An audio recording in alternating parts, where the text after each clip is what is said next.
Maybe, the announcement when this was going had already played it out. But the State House approved on Friday Purdue University capital projects. And, Purdue has, I think, been known as a good steward of public money, of state money for the last, forever, really, for a long time, for at least the last 20 years. So, again, maybe my surprise is unwarranted. Maybe it was just a given that this was going to happen, but it was $224 million in capital projects. And the big one is the new building for what is now the Mitchell E. Daniels Jr. School of Business. And I know that there was a little bit of controversy when they renamed or named, depending on your point of view, the School of Business to the Daniels School of Business. Is, of course, historically been known as the Krannert School of Business. But apparently, the Krannert name was attached to a very particular program inside of the School of Business, and it had just colloquially come to be called the Krannert School of Business when it actually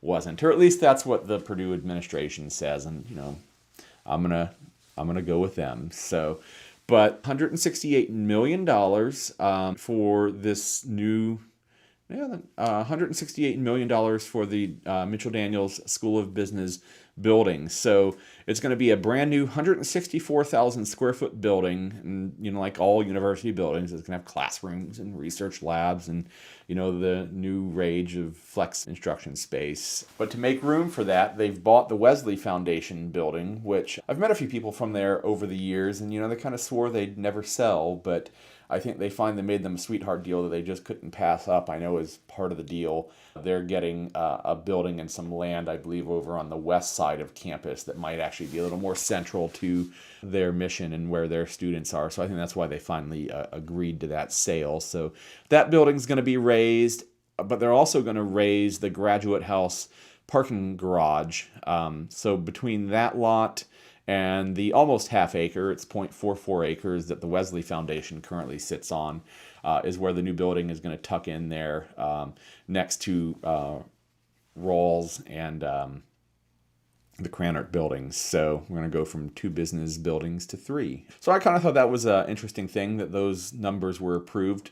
Everything that I was kind of reading online, everybody was kind of fixated on a approval of some money for a new building or renovation of a building, actually, I believe, down at ISU in Terre Haute. I'm not sure why that is. I mean, this was just the time when the state was approving capital budgets for all of the universities. So why ISU got all the notice, I don't know.